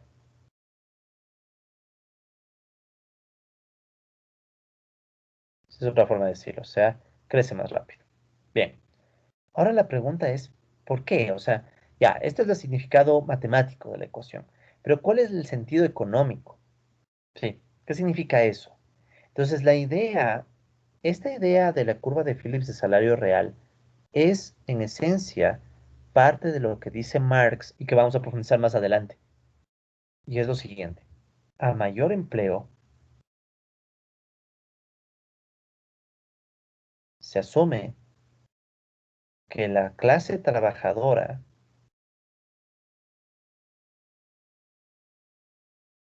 posee un mayor poder de negociación, un mayor poder de negociación, lo que le permite haber un mayor poder de negociación con respecto a los capitalistas.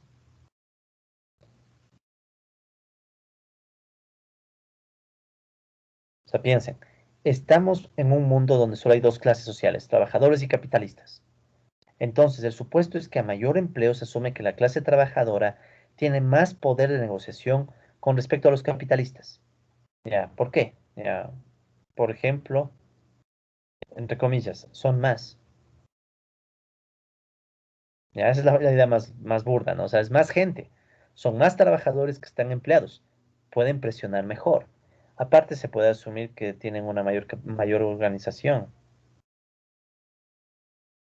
Mayor organización. O sea, resulta ser que los trabajadores, al ser más, ya pueden formar sindicatos. Se pueden formar sindicatos, etcétera. Ya pueden ejercer más presión, lo que ustedes quieran pensar, ¿ya? Entonces, usualmente en macroeconomía suele asumirse esto, ¿no? Bastante, que es herencia en partes de Marx. O sea, Marx, y vamos a ver esto más adelante, Marx en el Capital dice esto, en el tomo uno al final, en el capítulo 23. Ya Marx dice, no, a medida que hay más trabajadores empleados, hay la tendencia a que estos trabajadores tengan más poder para exigir mejores condiciones laborales, mejor salario, etcétera. Y eso obviamente se refleja en un mayor poder de negociación contra los capitalistas, porque no hay nadie más. Si hubiera estado, la cosa sería más interesante, vean, porque ya no solo sería contra los trabajadores, contra los capitalistas, sino que también habría algún poder de negociación ante el Estado, ¿no? Pero bueno, ya entonces no hay Estado, entonces ni nos metemos en ese tema, entonces hay mayor poder de negociación con respecto a los capitalistas y pueden exigir salarios más altos.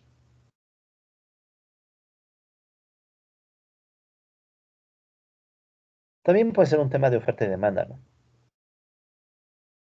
También puede ser un tema de oferta y demanda. Piensen, a medida que se contrata más gente, las personas que quedan son más escasas. Imaginen esto, estamos en una época de bonanza económica, tan buena que empezaron a contratar a todos los economistas. Y imaginen que ustedes se volvieron los últimos economistas del país, o exageremos, del mundo. El coronavirus, bueno, no, ni nos pensamos con el coronavirus, ya, porque voy a poner un ejemplo medio feo. Mejor así, una gran expansión, cosa que ya se contrataron a todos los economistas, pero faltan, porque la economía crece. Y ustedes son los últimos economistas que quedan. ¿Qué salario cobrarían por sus servicios? Entonces, obvio, en esas circunstancias un poco, bueno, bien ideales, ustedes tendrían el lujo de pedir un salario muy alto, ¿no? Porque dirían, bueno, somos los últimos economistas que quedan, voy a pedir un salario muy alto. Entonces, eso también puede jugar, la oferta y la demanda. De hecho, para algunos la oferta y la demanda jugaría más que esta cuestión del poder. Para mí no, para mí es un tema más de poder negociación. Pero bueno, obviamente esto hay que estudiarlo con más calma, ¿no? Pero bueno, el tema es que ese es el supuesto. A mayor empleo, mayor poder de negociación de los trabajadores, pueden exigir más salarios a los capitalistas. ¿Ya? Y obviamente el caso contrario, ¿cuál sería? El caso contrario sería, o sea, asimismo,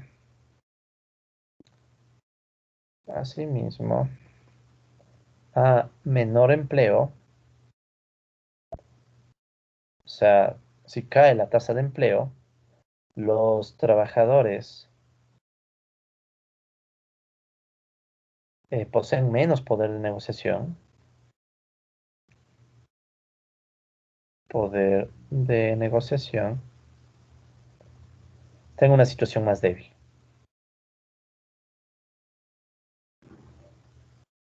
¿ya? Y por tanto, y por tanto, exigen menor salario. Eh, exigen un menor salario. O, por tanto, ya no pueden empujar el salario al alza.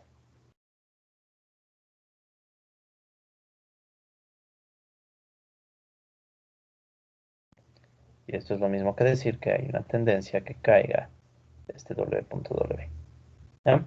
Entonces sería el otro extremo, ¿no? O sea, el otro caso es que los trabajadores están débiles porque hay muy poco empleo. Piensen en esto, estamos en una época de crisis, como la actual. Una crisis en donde no hay empleo. Al no haber empleo, son pocos los trabajadores que están empleados, obviamente, por definición, y los desempleados son muchos. Entonces, estos desempleados pueden terminar aceptando cualquier trabajo a un salario más bajo y por tanto el salario real decae. La tasa de crecimiento es menor o incluso puede ser negativa.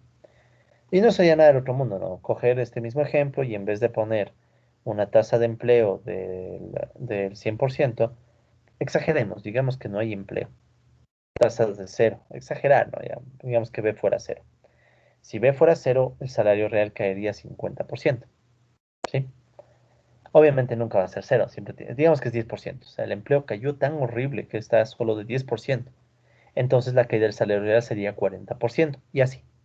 Es decir, en resumen, estamos con la curva de Phillips tratando de recoger la pugna distributiva entre trabajadores y capitalistas. ¿Sí? O sea, ese es el mensaje. Entonces, esto incluso pongamos en rojo, ¿ya? Porque esto se va a repetir algunas veces, ¿no? Entonces, la curva de Phillips del salario real, recoge la pugna distributiva. Y recuerden que la pugna distributiva es parte de la lucha de clases entre trabajadores y capitalistas.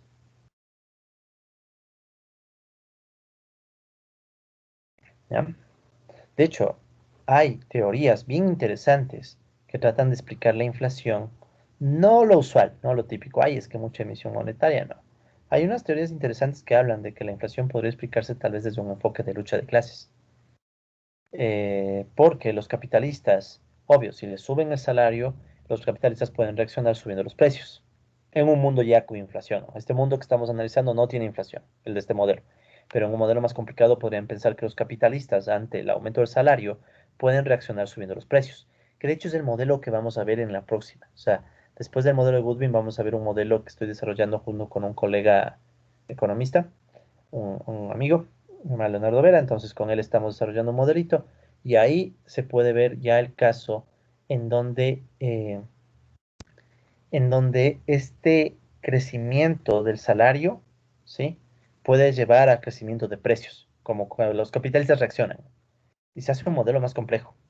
Pero bueno, por ahora esa es la idea. Entonces, ese es, estimados colegas, el supuesto de la curva de Phillips, ¿ya?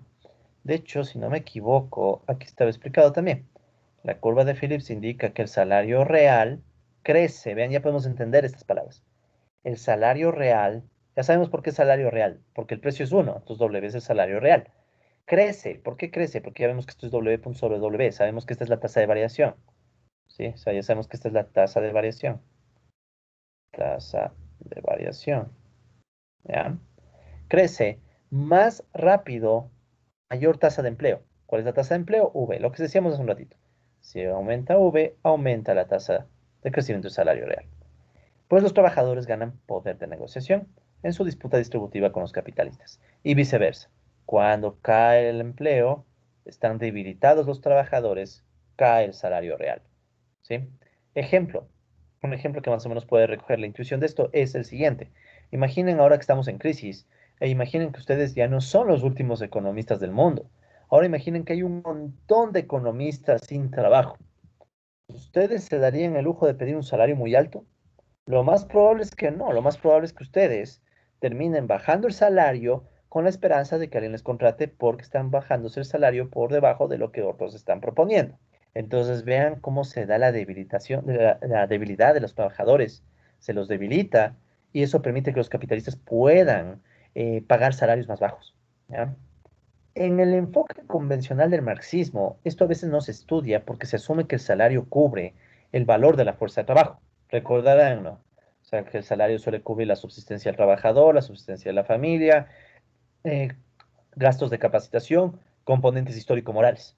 Pero en modelos ya un poco más avanzados, sobre todo estos de ciclos, se permite que el salario cambie y es más realista. O sea, o sea, ya vamos cada vez más dándole más realismo a la teoría económica marxista, ¿no? Es más realista y es así, o sea, más débil, más desempleo, no vas a darte el lujo de pedir, o sea, digamos, estás en la mitad de una crisis y dices, bueno, a mí me contratan solo si me pagan $5.000 al mes. Ni loco, o sea, ahora que hay un montón de economistas en la calle, en este ejemplo de la crisis, tú tendrías que bajarte bastante el salario para tratar de que los capitalistas te empleen. Entonces vean cómo la tasa de empleo sí puede ser un reflejo del poder de negociación de los trabajadores, o al menos así es en este modelo, pero no es tan irreal.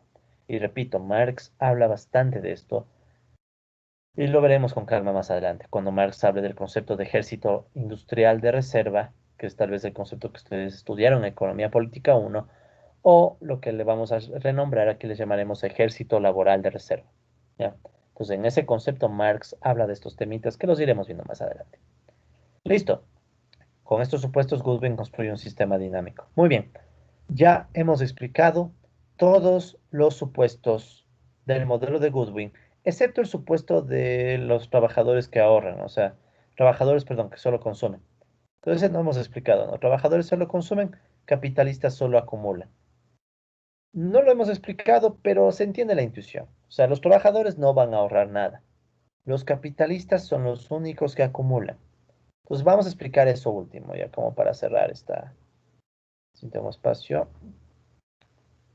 Solo vamos a explicar esto último, ¿no? Y con esto prácticamente ya estamos completando los supuestos. Entonces, a ver, esta es la lámina 4, vamos a la lámina 5. Lámina 5. Entonces, solamente vamos a coger esta idea. Si los trabajadores solo consumen, ya este es el supuesto, ¿no? Los trabajadores solo consumen, ¿qué significará? Esto significa que el salario solo se usa para consumo.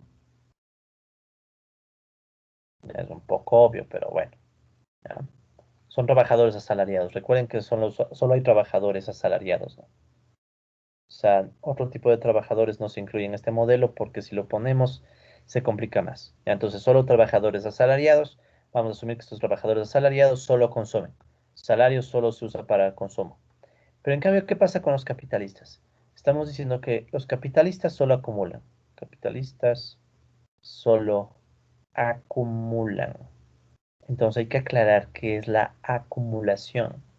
Y no hay que ser genios para saber que si los capitalistas solo acumulan, van a acumular qué cosa. Solo acumulan capital.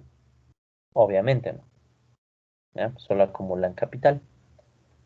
¿Cómo se da la acumulación de capital? ¿Ya? Es lo que quiero explicarles ya como para cerrar esta parte de los supuestos. La acumulación de capital es en esencia, como decir, el crecimiento del capital. ¿Sí? O sea, en vez de decir acumulación de capital, podemos hablar del crecimiento del capital. ¿Ya? Entonces, ¿cómo se da el crecimiento del capital? Pero a ver, tomémoslo literal. A ver, crecimiento del capital. El crecimiento del capital debe ser, o sea, crecimiento del capital no es nada más que K punto. No estoy diciendo la tasa, no, sino el crecimiento del capital. Entonces, K punto también se le llama la acumulación del capital.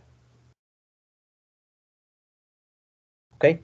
Entonces, K punto es la acumulación del capital o el crecimiento del capital. ¿Ya? Pero esto ya lo estamos viendo en términos más del modelo, ¿no? Porque ustedes han estudiado la acumulación del capital en términos más conceptuales en Economía Política 1. En cambio, aquí estamos hablando del crecimiento del capital ya en el modelo. K punto. ¿Ok? Entonces, cuando decimos que solo los capitalistas acumulan capital, ¿ya? ¿Eso qué significa? Significa que cómo se va a financiar, cómo se financia K punto.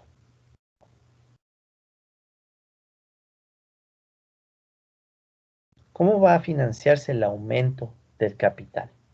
¿Ya? Pues el aumento del capital se va a financiar con las ganancias de los capitalistas. Con todas las ganancias, aquí todas las ganancias de los capitalistas.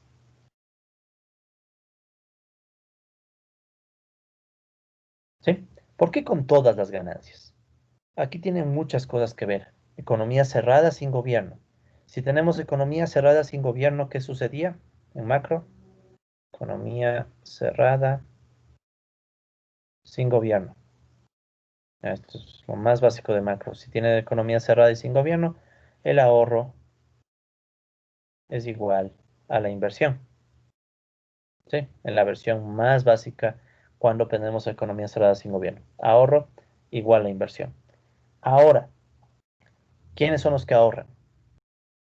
Ahorro solo de capitalistas. ¿Por qué? Porque los trabajadores solo consumen. ¿Estamos de acuerdo? Entonces, como los trabajadores solo consumen, el único que va a ahorrar es el capitalista. ¿Ya? Y como capitalistas solo acumulan, cuando se dice que los capitalistas solo acumulan, significa que no consumen. Alguien dirá, ¿no es irrealista? Los capitalistas también consumen. Sí, consumen, pero para este modelo el consumo capitalista no es muy importante. Y de hecho, piénsenlo, o sea, ¿qué será más importante entender en el capitalismo? ¿Cuánto se consumen los capitalistas o cómo los capitalistas hacen crecer al sistema?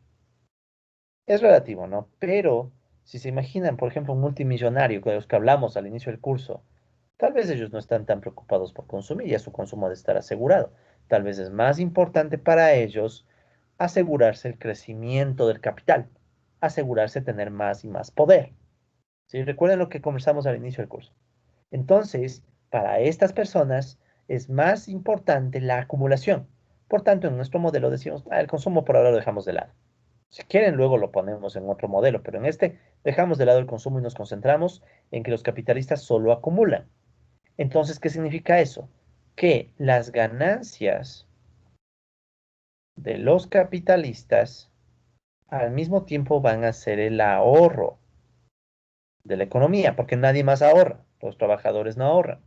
Pero a la vez, el ahorro hemos dicho que es igual a la inversión y la inversión es otro nombre que se le da a la acumulación de capital. ¿Ya? Es otro nombre que se le da a la acumulación de capital. Eh, Hay algunas discrepancias, o sea, no siempre es así, ¿no? Cuando ustedes vean, bueno, ustedes ya han visto, por ejemplo, cuentas nacionales. Hay un grupo de cuentas nacionales que son más marxistas, entonces ahí hay unas diferencias entre la acumulación de capital y la inversión, pero son diferencias más sutiles. Por ahora vamos a asumir que son idénticos, o sea, la inversión es lo mismo que la acumulación de capital, o sea, el aumento de las capacidades productivas presentes para mejorar en el futuro, ¿no? O sea, aumentar máquinas, equipos, herramientas, medios de producción, etcétera. ¿Bien? Entonces, ¿qué significa todo esto? Significa una ecuación, porque recuerden que nosotros ya teníamos las ganancias capitalistas. Las ganancias capitalistas en el modelo que estamos construyendo eran igual a PQ menos WL. O sea, las ganancias capitalistas eran PQ menos WL. Esas son las ganancias capitalistas. Y el ahorro, que es igual a la inversión, que es igual a la acumulación de capital, es igual a K punto. ¿Sí? Pero ya no escribimos el P. ¿Sí? O bueno, pongámoslo así. Pongamos aquí el P. Pero P ya sabemos que es constante y es 1. ¿Ok? Entonces esta sería otra ecuación del modelo. Sería una ecuación en donde decimos que lo que se produce menos lo que se le quita a los trabajadores, perdón, lo que se le paga a los trabajadores, nos da la ganancia capitalista. Y estas ganancias capitalistas se usan para acumular. Ganancias, acumulación. ¿Ok? Listo. Muy bien. Entonces, con esto nosotros ya tenemos más o menos analizados todos los supuestos del modelo de Goodwin. Esta va a ser la primera y la única vez en donde un modelo nos va a tomar tanto tiempo en la explicación de sus supuestos, porque de paso hemos explicado algunas cosas de derivadas temporales, hemos explicado algunos detalles sobre la notación, las variables, etcétera. ¿Ya? Desde la próxima sesión, que ya esa sesión será, creo yo, ya para el 2021, en unas semanas, ya desde la próxima sesión vamos a arrancar oficialmente con la resolución del modelo. Y ya no vamos a explicar muchos de estos detalles. Se va a hacer de golpe la explicación, la descripción del modelo y todo, la resolución. Así que por favor les pido que vuelvan, si tienen dudas, vuelvan a revisar estos videos, vuelvan a revisar en donde creen que está un poco suelto el tema para que yo vuelva a explicar. Con todo gusto me dicen, para ya en la próxima clase resolver totalmente el modelo de Goodwin y pasar a todos los otros modelos que tenemos que estudiar. Ya, entonces esperemos que todo lo que hemos visto dé unas buenas bases para que lo que venga no sea tan complicado, porque créanme que lo que se viene es realmente de nivel. ¿Ok? Listo, entonces con esto damos por cerrado el video de la clase de hoy.